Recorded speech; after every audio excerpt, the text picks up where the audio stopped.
Ada satu taktik untuk bisa bikin konsumen beli barang kita tanpa nawar gitu ya.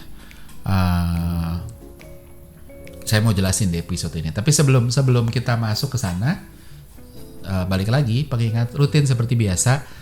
Video ini dan video-video saya sebelumnya sesudahnya ini cuma potongan kecil dari buku saya Brain and Brand. Kalau tertarik silakan, udah bisa didapatkan di e-commerce, Tokopedia, Shopee, linknya ada di caption atau di ujung frame paling akhir dari video ini atau 5 detik paling akhir dari video ini ya. Silakan didapetin kalau mau dapat catatan lebih lengkapnya. Lumayan komprehensif bukunya Brain and Brand, ngomongin brand, marketing, bisnis dari perspektif behavioral science. Oke, nah percaya nggak bahwa harga itu relatif gitu ya, nggak absolut gitu ya, nggak bisa dinilai sendiri mahal atau murah, karena kita juga harus selalu punya pembandingnya secara sadar ataupun nggak sadar gitu ya. Dan pembandingnya ini yang sebenarnya menentukan harga ini mahal atau murah gitu ya. Jadi nggak berdiri sendiri gitu kan. Kalau dalam transaksi sehari-hari kita waktu beli barang kita lihat brand lain tuh harganya berapa ya kurang lebih untuk menentukan ini mahal apa murah dan layak apa enggak pada akhirnya nanti gitu kan. Layak enggaknya pun juga ditentuin dari perbandingan itu tadi gitu. Terus kita juga lihat harga penawaran awal untuk kemudian ditawar gitu kan. Penawaran awalnya berapa? Oh kalau udah tinggi terus kita biasanya nawarnya jadi gini, kalau kita beli barang, harga barang yang bisa ditawar ya, harga pertamanya pembukaannya 500.000 dibanding harga pembukaannya 400.000 aja. Biasanya berakhirnya di harga yang lebih tinggi ketika dibukanya di 500.000 ketimbang di 400.000. Kecuali kalau memang kita udah tahu barang ini memang harga pasarannya berapa. Kalau enggak biasanya akhirnya kita terjebak gitu ya. Dan itu justru harga awal, pembukaan awal itu menentukan kita nawarnya berapa dan pada akhirnya nanti juga berakhirnya di mana. Nah, beberapa kasus gitu ya. Kalau kita ngomong soal dari restoran dulu gitu ya. Saya yakin banyak sekali dari teman-teman di sini yang makan di restoran itu nggak sadar ternyata mahal ya. Saya udah beberapa tahun terakhir sebenarnya kalau ke restoran jarang pesan minum gitu ya. Kenapa jarang pesan minum? Karena coba deh lihat deh, minuman itu kalau di menu itu selalu ditaruh di belakang. Orang nggak perhatian sama minum, orang lihat sama makanan. Kita lihat makanannya apa, menunya, harganya berapa gitu ya. Minum tuh udahlah cuma minum lah gitu kan, semahal-mahalnya berapa sih gitu kan. Padahal minum itu marginnya itu ratusan atau bahkan ribuan persen gitu ya. Jadi kalau makanan itu ya susah ya. Contoh ya mineral water gitu ya. Mineral water itu kan paling murah berapa sih? 10.000 kalau di restoran gitu ya. 8.000 lah gitu ya. Padahal belinya 8.000 tuh biasanya yang cuma 300 ml atau 250 ml. Kalau beli di supermarket modalnya cuma berapa? 1.500. Terus dijual 8.500. Kalau kita beli iced tea deh, ya kita mau berhemat nih. Biar makannya puas tapi nggak mahal, minumnya iced tea. Iced tea juga banyak jebakannya. Iced tea itu biasanya dijual 20 ribuan sampai ada yang sampai 45.000 gitu ya. Padahal modalnya berapa sih? Satu tea bag itu teh celup ya. Apalagi kalau tehnya udah teh yang dituang gitu ya, yang kita sendiri nggak dapat teh celupnya gitu ya. Itu lebih ini lagi. Kalau kita lihat deh ada merek apa ya yang sedang-sedangnya Dilmah deh gitu ya. Itu 2.000 per bag itu kurang lebih harganya gitu ya. Kalau belinya TWG, itu mahal gitu. Tapi kan jarang ya kalau kita makan di restoran tehnya itu ya. Biasanya ya Dilmah lah. Dilmah tuh cuma 2.000 kalau kita beli satu tea bag gitu kan. Tapi itu habis itu di charge-nya berapa? 20.000, 40.000 yang gila, 10 kali lipat, 20 kali lipat. Itu dia. Padahal isinya belum tentu teh Dilmah. Bisa aja teh-teh lokal yang mereknya juga nggak terkenal dan sebagainya. Jadi seringkali kita nggak permasalahin dan itu bahayanya. Jadi minum itu orang bisa beli minum tanpa nawar dan dibeli gitu ya. Padahal itu marginnya gede gitu kan. Sama kalau ngomongin HP kamera gitu. Saya pernah mau buka toko HP, toko kamera, pengen usaha itu. Terus habis itu ngobrol sama distributor ya saya pernah kerja di telco jadi saya tahu marginnya HP. Terus habis itu saya ngomong sama saya pernah punya majalah fotografi, terus ngobrol sama distributornya kamera. Terus saya tanya, minta harga dong, saya mau buka toko nih ya, tapi harga dari distributor buat saya jual lagi. Menariknya adalah harganya itu, harga dari distributor itu lebih mahal dari harga toko-toko di luar ke konsumen. Saya bilang, kok bisa begitu gitu loh? Kok gue beli dari lu lebih mahal dibanding gue beli dari toko sebelah gitu loh buat gue jual lagi. Ternyata karena ya mereka udah belinya komitmen besar sehingga dapat diskonnya lebih gede, terus dapat cashback lagi.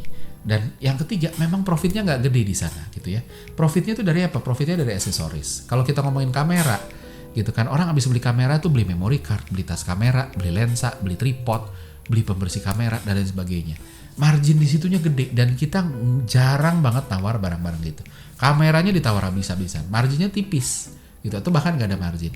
Tapi barang-barang yang lebih kecil kita tidak tawar karena ya udahlah nggak seberapa gitu kan. HP juga sama, habis beli HP kita beli casing, pasang anti gores, kita beli charger mobil, kita beli power bank gitu kan, dan nggak ditawar, yang ditawar harga HP-nya. Itu tadi gitu kan. Beli mobil juga sama, habis beli mobil kita ditawarin macam-macam ya, ada asuransi, ada kaca film, ada aksesoris, karpet gitu ya, terus ada tools ya, kompresor ban misalnya kan belum dapat ya, sound system lah, coating lah, segala macam gitu ya. Dan seringkali kita nggak nawar gitu ya, mentok-mentok kita jadi bonus lah, talang air dong, talang air, sarung mobil dong, sarung mobil, kalau joknya belum kulit, sarung jok kulit dong, segala macam gitu ya. Tapi seringkali kita nggak nawar. Liburan juga sama gitu kan. Saya pernah bahas video soal mood ya, ngebangun mood untuk belanja itu ngomongin soal liburan. Kenapa kalau liburan kita cenderung lebih royal, lebih boros, kita beli barang-barang yang atau hal-hal yang nggak biasa kita beli kalau kita nggak liburan. Contohnya apa? Restoran, kita makan di restoran yang lebih fancy, beli barang-barang fashion, baju, celana, aksesoris yang sebenarnya ya udahlah di rumah, di kota tempat tinggal kita juga jual gitu kan. Cemilan juga, cemilannya lebih fancy gitu ya. Dan kita nggak sebegitu perhitungannya gitu ya, nggak ini. Nah, kenapa sih bisa begitu gitu ya? Kenapa kita bisa atau kenapa konsumen ya, termasuk kita kan juga semua konsumen, kenapa konsumen tuh bisa beli sesuatu iya aja nggak ditawar gitu ya, ya itu tadi itu kenapa bisa gitu. Nah, tekniknya tuh disebut shadowing gitu ya. Shadowing itu intinya adalah kita membeli sesuatu karena harganya jauh lebih kecil dari barang utamanya. Barang yang lebih kecilnya udah nggak diperhitungkan lagi, karena ya balik lagi kalau ngomongin buying filternya udah jebol dengan hal yang lebih gede. Kalau beli kamera ya udah jebol dengan ya kamera harganya berapa sih, 10 juta gitu ya, udah beli kamera 10 juta, memory card 200-300 ribu, kita nggak tawar, kita pikir 200-300 ribu udahlah buat apa sih gitu kan, ditawar-tawar 10 jutanya yang kita tawar gitu ya. Nah begitu 10 jutanya udah agree, udah deh masuk tuh memory card 300 ribu, apalagi anti gores buat screen berapa, pembersih lensa berapa, tripod berapa, segala macam, dan itu kita nggak tawar. Jadi kita tidak melihat hal ini layak worth to bargain ya, untuk layak ditawar karena udahlah ini. Kedua karena kita juga euforia, kita lagi seneng, kita nggak mau ngerusak suasana, nikmatin aja gitu ya. Kalau ditolak jadi negatif gitu kan. Jadi dikasih memory card berapa nih, 300 ribu, oh ya udah deh, berapa nih ini, ya udah deh gitu kan. Dan maka dari itu kenapa orang-orang happy tuh cenderung lebih boros gitu ya. Nah ya karena itu tadi gitu, karena ya lagi happy gitu, jangan udah deh, jangan say no deh, ditawarin apa lagi ya udah deh, tawarin apa lagi ya udah deh gitu kan, kita jadi begitu. Nah yang selanjutnya adalah kita juga jadi misbenchmarking itu apa sih? Salah membenchmark gitu. Salah membenchmark itu kayak harga udah beli yang mahal gitu ya, yang lebih kecil value-nya jadi nggak kerasa mahal gitu kan. Jadi sama kayak kita tawar-tawaran harga gitu ya, ketika harga penawaran awalnya 500 ribu susah ya, terus habis itu harga kita akan nawar, berusaha benchmark atau seolah-olah normalnya 500 ribu, jadi kita nawar dari 500 ribu kemana sih, 400 ribu kayak 300 ribu atau berapapun itu, tapi biasanya nggak 50 ribu kita tawar. Nah jadi ketika kita udah punya pembelian yang gede, terus habis itu kita aksesorisnya kita mau beli yang harganya jauh di bawah itu, kita membenchmark, oh ini good deal karena yang gede ini ya kita udah keluar duit yang lebih gede, jadi kita membenchmark ini nggak ada apa-apanya dibanding yang gede ini gitu. Jadi kita salah membenchmark gitu. Dan terakhir kita juga misattribution ya. Misattribution tuh sebenarnya kita secara bawah sadar atau kita berpikir pembelian yang kecil ini itu juga dalam rangka turut menyukseskan pembelian yang tadi udah besar. Beli memory card itu penting untuk beli kamera. Jadi kalau memory cardnya nggak dibeli, jadi percuma beli kamera. That's why makanya kita ya udah deh, ini kan penting banget ini supaya pembelian kamera saya sukses. Harganya nggak seberapa dibanding kamera, jadi saya nggak usah tawar-tawar lah.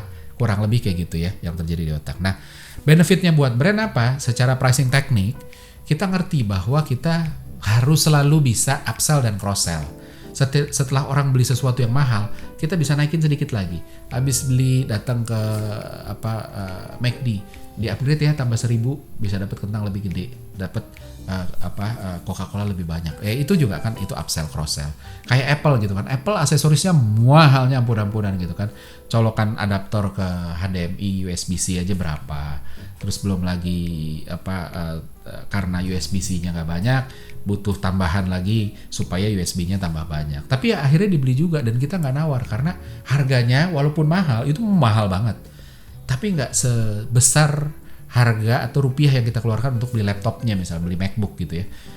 Dan kita beli gitu loh. Padahal kalau ngomongin mahal, lebih mahal sih buat saya, lebih mahal si konektor HDMI itu dibanding si laptopnya. Karena ya kalau laptop ya nilainya gede tapi dapatnya banyak gitu. Kalau konektor ini cuma konektor gitu, kita keluarin sampai hampir 1 juta buat begitu. 1/20. Coba deh. MacBook itu kan sekarang berapa sih? 18 juta gitu ya. Konektornya itu hampir 1 juta. Nggak masuk akal gitu loh.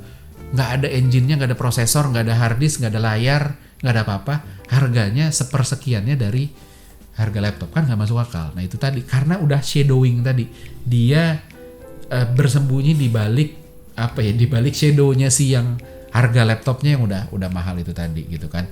Dan ini bukan cuma soal pricing menariknya. Jadi bukan cuma pricing doang yang bisa diumpetin, tapi brand juga gitu. Kalau brandnya udah oke gitu ya, benefitnya udah gede, baik itu secara fungsional atau secara rasional, secara emosional, atau brand ambasadornya udah oke gitu kan, harga jadi nggak terlalu. Makanya brand-brand gede orang nggak ngomongin harga karena udah harganya overshadowed by si itu tadi gitu loh. Sudah udah ketutup sama bayang-bayangnya benefitnya yang udah sebegitu gede, sehingga ya udahlah harga segitu ya sudahlah gitu kan.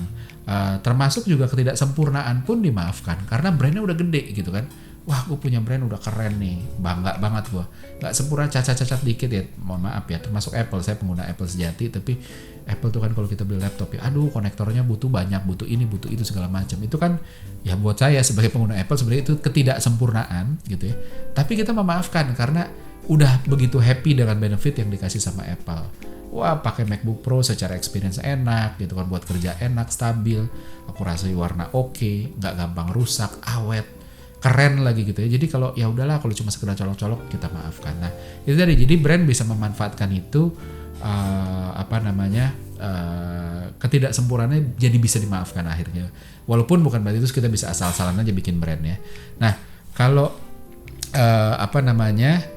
produk atau service functionnya sesuai, kita sebenarnya bisa nempel sama brand yang lebih besar. Jadi kalau contoh aksesoris Apple deh, aksesoris Apple tuh kan banyak banget gitu ya. Tapi ya itu tadi, kalau kita bisnisnya aksesoris Apple, ya aksesoris handphone ya nempel lah sama brand yang emang oke gitu loh. Jadi kita overshadow di bawah itu sehingga bisa ketarik gitu ya. Sama kayak aksesoris mobil gitu, BMW gitu ya. Kalau buat yang pernah beli BMW gitu ya, beli kitnya, kit tuh spoiler tambahan lah ya, aksesoris tambahan. Kalau udah dilabelin M series, waduh itu gila, kitnya aja ratusan juta yang nggak masuk akal gitu. Lo beli mobilnya itu mesin harganya 1 miliar gitu ya, maksudnya mobil utuh plus mesin plus teknologi itu 1 miliar. Kitnya doang spoiler harga 100 juta, kan nggak masuk akal gitu ya. Atau puluhan juta pun juga nggak masuk akal gitu ya.